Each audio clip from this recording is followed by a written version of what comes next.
Армысыздар. Латын графикасына негізделген қазақ әліпбиіндегі келесі таныстыратын әріп Ф әрпі. Бұл осы уақытқа дейін қолданып келген кириллицадағы F дыбысының баламасы. Бірақ қазақша айтылуы Ф. Қазақ тілінде Ф әрпі кездесетін сөздер көп болмаса да, әлемдік тілдерде өте жиі қолданылады. Мысалы, фабрика, футбол, фермер, физика. Ф әріпінен басталатын қазақша есімдер де бар. Фарида, Фариза, Фатима, Фархат. Бірақ бұл есімдердің барлығы араб, парсы, иран тілдерінен енген. Ф әрпінен келетін тұлғалардың ішінде қазақтың ақын қызы Фариза Оңғарсынованың есімі ерекше аталады. Фариза Оңғарсынова 1939 жылы 25 желтоқсанда қазіргі Атырау облысының Новобагат ауданындағы Манаш ауылында дүниеге келген. Әкесі Оңғарсын елге сыйлы азамат болған. Атырау облысында алғаш балық шаруашылығын ұйымдастырған кісі. Өмірге келген сәбидің есімін Нәсимолла деген татар молда қойған. Әкесі Фариза өмірге келгенде сол молданы шақырады. Өзі мініп жүрген боржорға атын беріп, сәбидің есімін қоюды өтінеді. Содан азан шақырып есімін Фариза деп қояды. Ал анасы Халима арабша хат таныған кісі. Қазақ ауыз әдебиетін жақсы білген. Әкесі Оңғарсын 49 жасқа келгенде Астраханнан қайтып келе жатқан уақытында кенеттен қайтыс болады. Ол кезде Фариза бар болғаны 3 жас деді. Бүкіл ауыртпалық анасы Халиманың мойнына жүктеледі. Фариза кішкентай кезінен халық ауыз әдебиетімен, Махамбет жырларымен сусындап өседі. Қолынан кітабы түспейтін ол әдебиетке қызыға бастайды. Ең алғаш өлеңді 5-ші сынып оқып жүргенде шығарады.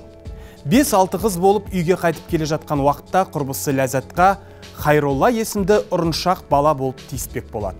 Сол уақытта Ләззат баланы қатты итеріп жіберіп жерге құлатады.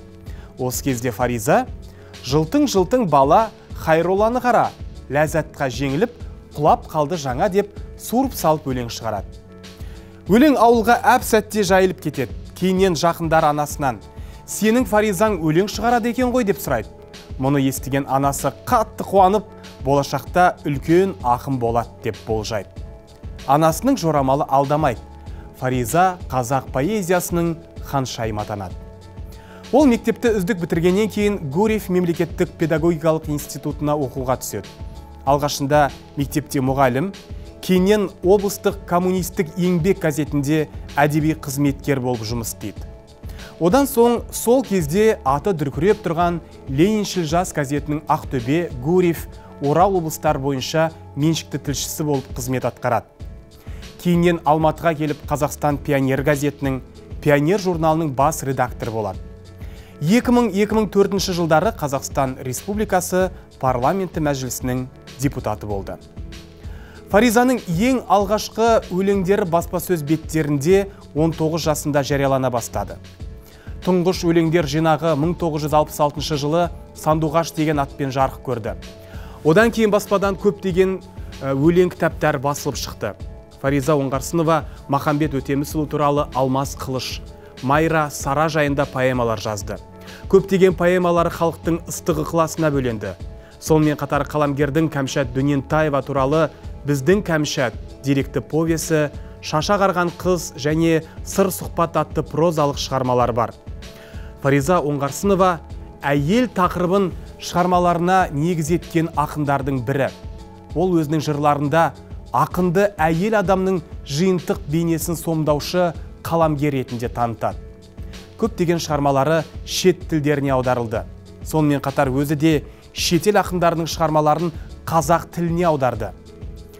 Фаризаның есімі аталғанда қазақтың ақиық ақыны Мұқағалидың есімі де қоса айтылады. Ақын қыз Егемен Қазақстан газетіне берген сұхбатында былай дейді: «Кейбіреулер Мұқағалидың маған деген тілеулестігін, сезімін қызғанып, халықтың арасына басқа пікір тарату мақсатында ойдан оқиғалар шығарған кездер де болды. Аға мен қарындастың, ақын мен ақынның бір-біріне деген шынайы ықыласына сүйсініп қызығудың орнына қызғаныштың қызыл итін үргізуге тырысқандар өздерінің қара ниеттерінің жазасын Алла тағаладан алды да» дейді ақын газетке берген сұхбатында.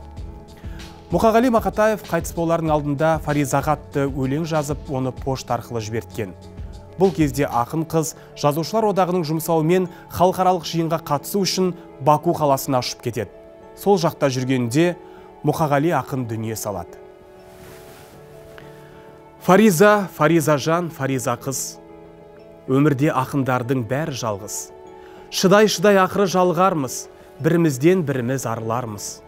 Біздерді де жоқтайтын жан болса егер, шаң басқан архивтерден табылармыз.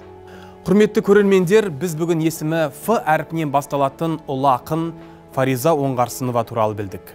Келесі кездескенше аман, сау болыңыздар.